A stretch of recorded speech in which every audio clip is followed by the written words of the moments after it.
السلام عليكم ورحمة الله وبركاته. عاملين ايه؟ يا رب تكونوا كلكم بخير. يومكم حلو وجميل زي الحلو اللي هنعمله النهاردة كده بالظبط. هنعمل وصفتين حاجة كده تحفة يا جماعة. بيني وبينكم كنت رايحة عند حماتي وهتغدى هناك، فقلت يلا بقى ايه، هاخد راحة من المطبخ النهاردة. لقيتها بتقولي لا، بقولك ايه، ما تجيش وايديكي فاضية، اعملي لنا كده حاجة حلوة.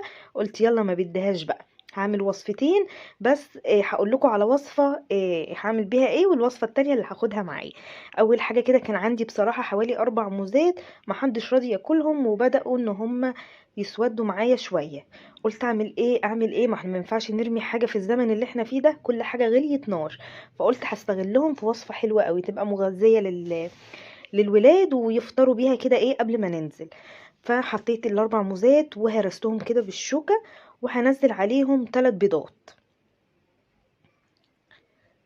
الموز لو طري او مسود ما تقلقوش، مش هيبان معايا خالص، بس نبقى استفدنا منه كده وما ما رميناش ولا استغنى عنه يعني ولا حاجه. وحطيت بيض، فهحط طبعا كيس فانيليا، وهحط عليهم نص كوبايه سكر. يبقى انا حطيت ال4 موزات، عندك 3 عندك 4 عندك 5، مش مهم يعني، الموز عادي اللي عندك حطيه.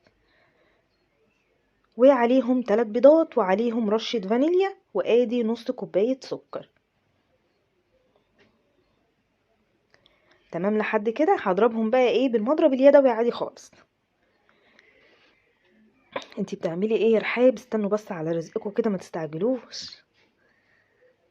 قلبتهم شويه حلوين. هحط بقى تلت كوبايه زيت، تلت كوبايه زيت يعني ربع كوبايه، وبعدين عليها معلقه كبيره كمان.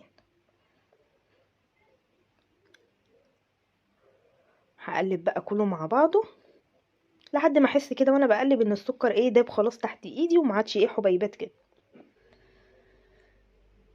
خلاص تمام. هجيب بقى كيس دقيق، وهاخد منه كوبايه ونص. طبعا بقى ايه الكوبايه اللي انا عايرت بيها اول حاجه هي اللي هعاير بيها بقيه المكونات، عشان خاطر كله ايه يظبط مع بعضه.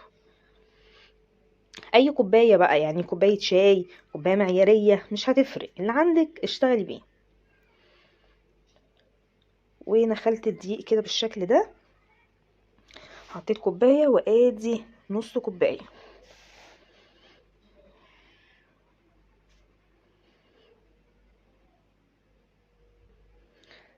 اللهم صل وسلم وبارك على سيدنا محمد. بصوا بقى، عندي هنا تلت كوبايه من الكاكاو الخام. وكل ما كان الكاكاو بصراحه نوع حلو، كل ما هتاخدي طعم احلى واحلى. هنخلها برضو عشان ساعات بيعمل حبيبات كده ما تخرصش يعني معاه.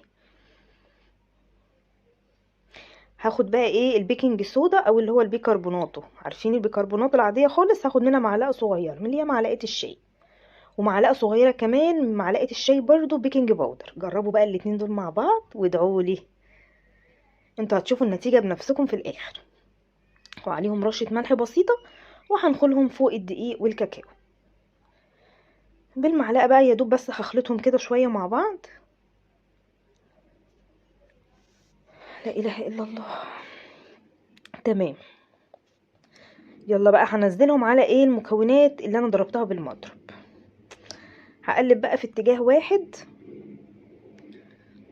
الكاكاو بقى عمل معايا الدنيئه وعمال ايه يتبعتر يمين وشمال. كل ما اقلب يتبعتر، لا جبت بقى معلقه وقلبته الاول بالمعلقه كده، علشان الكاكاو بالدقيق البودر دوت عمال يتنطور كده عليا يمين وشمال، فهديله كده تقليبه بالمعلقه. وبعدين هكمل بقى ضرب بالمضرب اليدوي. عايزه اقول لكم طعمها تحفه. ايوه، انا بحب اكل عجينه الكيكه. من زي بقى اكتبوا لي تحت في الكومنتات مين بيحب ياكل كده العجينه بتاعه الكيكه كده قبل ما تدخل الفرن. والله طعمها تحفه، اكني باكل شوكولاته. والموز بقى مديها طعم فظيع. خدتوا بالكم ان انا ما حطيتش حليب؟ ايوه، انا مش ناسيه، هي الخلطه او الوصفه ما فيهاش حليب. هي بتبقى عجينه تقيله كده شويه. جبت بقى الطاجن او الصينيه اللي انا هعمل فيها، وجبت ورقه زبده حطيتها كده بالشكل اللي انتوا شفتوه ده الاول، بتساعدني ان هي تاخد شكل القالب اللي انا هحطه فيها على طول. وبعدين حطيته، المفروض كنت انا اقص الزياده دي بصراحه بتاعت ورق الزبده، بس انا بيني وبينكم كسلت يعني. بعد بقى ما حطيت ورق الزبده، احط كده رشه زيت وهدهنها كويس كده. مش عارفه هو عمال يرقص معايا ورق الزبده ليه. بس زي ما قلت لكم عشان اقص الزياده وانا كسلت، بس برضو هشيل منها زياده دلوقتي، انا مفيش فايده فيا، لازم برضو اسيب اي حاجه كده. المهم حطيت الخليط بتاع الكيكه في الشكل ده، وزي ما شفتوا هو تقيل شويه بس هيطلع حاجه كده وهم في الاخر. هضرب الصينيه كده خبطتين على الرخام عشان تتوزع معايا كويس. وبقول لكم بقى ان انا هدخلها الفرن، بس انا افتكرت ان انا عندي في التلاجة شوكليت شيبس شويه كده صغيرين مش كتير يعني. قلت والله ما انا مستخسره احطهم بقى على الوش، ويعني هبعترها بقى يعني شوكولاته في شوكولاته. حطيت شويه على الوش وسبت شويه صغننين كده، قلت يلا ينفعوا في اي حاجه تانية. بصوا شكلها حلو قوي اهي. الفرن طبعا سخنته كده من 10 دقايق، وهدخلها على الشبكه في الرف اللي في النص، يعني مش هتاخد معايا حوالي 35 دقيقه ولا حاجه. ما بقتش الشوايه هو الفرن بس. ندخل بقى على الوصفه اللي بعد كده، اللي هي بقى هاخدها معايا، اللي هي حاجه كده يعني دايبه دوبان. هجيب بقى شفشق الخلاط، وهحط فيه كوبايه سكر عادي يعني اللي هو بتاع الشاي، وبنفس الكوبايه هاخد كوبايه الا ربع من الحليب. عندي بقى كوبايه الا ربع من السمنه. يستحسن ان السمنه تكون بدرجه حراره المطبخ، يعني ما تبقاش في التلاجة، يعني عشان السمنه كانت عندي في التلاجة فسيحتها على البوتاجاز. بس الاحلى بقول لكم اهو ان هي تكون واخده حراره الجو كده، تحطيها على طول من العلبه كوبايه الا ربع. اضربهم في الخلاط لحد ما احس ان السكر داب. يبقى كوبايه سكر، كوبايه الا ربع سمنه بدرجه حراره الجو، وكوبايه الا ربع من الحليب. خلاص ضربتهم، هيبقوا معايا شبه الكريمه كده.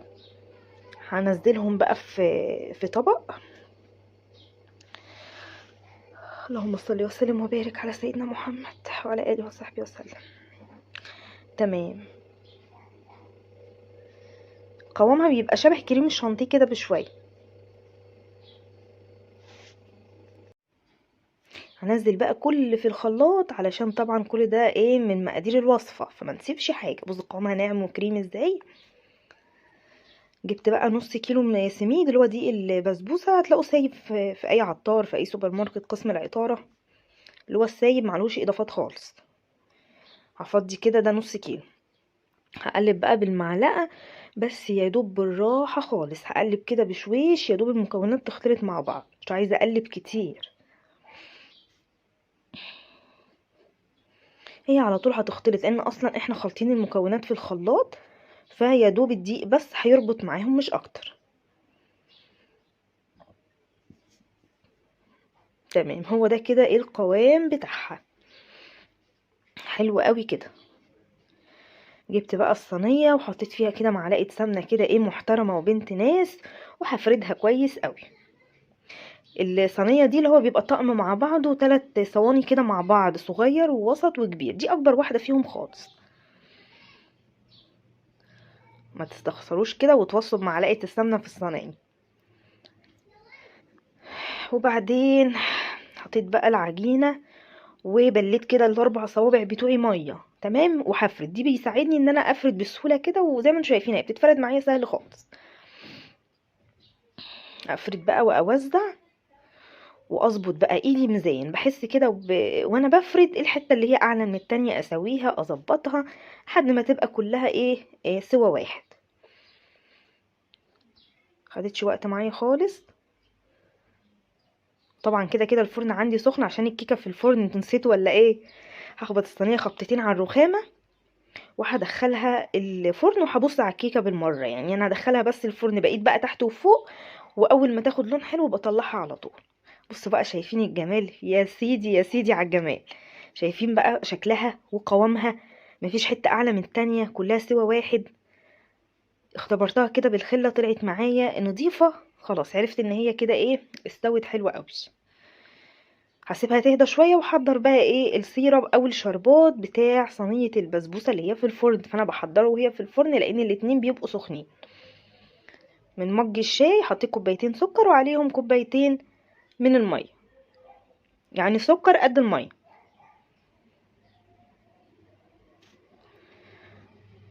بس كده، لا هحط ليمون ولا حاجه، شربات البسبوسه ما بياخدش ليمون. يا دوب بس بالمعلقه بقى على البارد كده هقلبه شويه لحد ما السكر يبتدي ان هو يدوب شويه، اكني بعمل ميه بسكر كده. اول يعني ما يدوب معايا شويه هحطه على البوتاجاز، اول ما يغلي غلوه واحده بس والسكر يدوب هطفي عليه واحط له كيس فانيليا. ادي البسبوسه ايه خرجت من الفرن، هي سخنه قوي والشربات سخن جدا، هسقي الكميه كلها، هي الكميه على قد الصينيه بالظبط. اول ما هحطه هلاقي الشربات عايم على الوش كده، ولا تقلقوا ولا يهمكم. هي ايه عشان سخنين مع بعض، بصوا هتبتدي تنفش وتشرب كل كمية الشربات، مش هيتبقى منها تفتوفة. هغطيها واسيبها بس 10 دقايق كده ايه تهدى، ما بسيبهاش تبرد ولا حاجة، هي بس 10 دقايق تهدى وخلاص. تعالوا كده بقى نطلع الكيكة كده هديت اهي ونشوفها. والله ما خدوا مني وقت خالص، وانا واقفة في المطبخ كده الاتنين اهما تتعملوا على طول. كيكة بقى فظيعة، احلى كيكه او احلى وصفه كيكه شوكولاته هتجربوها في حياتكم، ومغذيه جدا جدا زي ما شفتوا، فيها بيض، فيها اللهم صل على سيدنا محمد، فيها موز، فيعني مفيده قوي. لو في حاجه كده في البيض او الموز الولاد مش بيحبوها هياكلوها كده في المستخبي يعني. هشه بقى هشاشه، يعني مش عايزه اقول لكم، انتوا اصلا شايفين بنفسكم.